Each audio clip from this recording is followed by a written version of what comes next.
Say that failing to plan is like planning to fail. So this is why I'm a big fan of taking the time to create a schedule so that I know what I'm doing on a daily basis and understanding the importance of how those actions or activities line up to my overall goals. If you ever find yourself in a position where you're thinking that you're doing all these things but you're not moving forward, I can guarantee that you haven't taken the time to think about the tasks that are necessary to hit the specific goals that you want to achieve.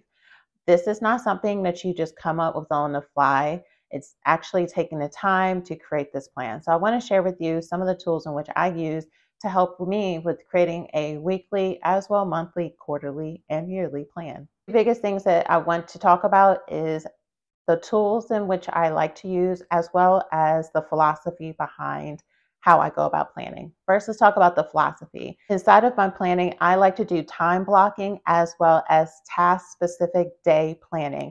The reason for time blocking is because it allows for me to focus with intention on completing specific tasks. I do not want to have to go from recording content to then doing sales calls to then doing design to whatever.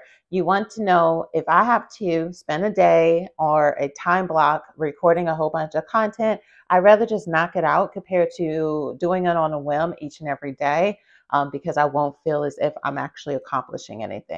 With task specific days, that can be specific days that you might only allow for sales calls. It can be days in which you're only allowing for yourself to create content, or it might be days in which you're only doing execution. Inside of my business, I have one day that I just designate only to design. I have one day in which I designate only to admin work.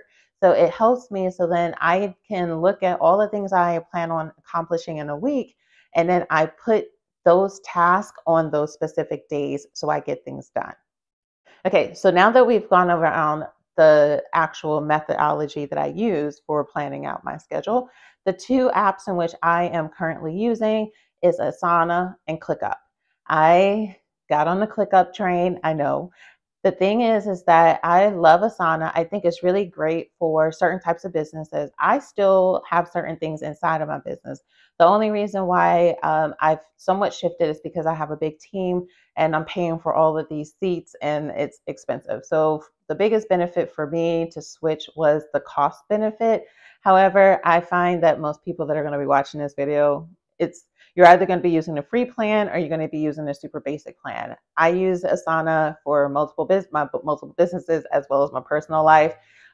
So it was more than what I'm willing to pay right now for a platform.